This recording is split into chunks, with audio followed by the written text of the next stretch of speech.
J. right now. And again, you guys went through J. this. There's so many stars. Abri, J. What's Abri. the challenge? Because everyone has a big role on their professional team. When you come play for your Abri, country, not kwa. everyone's gonna get the ball. Abri. Offensively, being aggressive, playing to your strengths, and I think the one thing is you gotta have some guys that come out here and lead and say, let's just go play.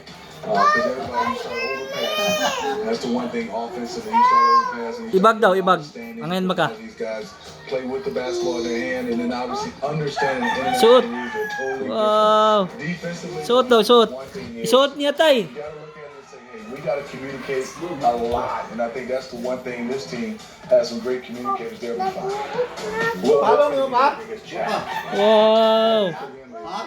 You know, if as far as the bigs, how healthy is gonna be, you know, if for some reason we're not talking about injuries, but Anthony Davis is in foul trouble and he is not 100%. Oh, isulod. And that puts a lot Basta of mag-school pressure ka. on guys like Durant and LeBron James and others to play a role like the 4 or 5 and have to play. But other than that, that's just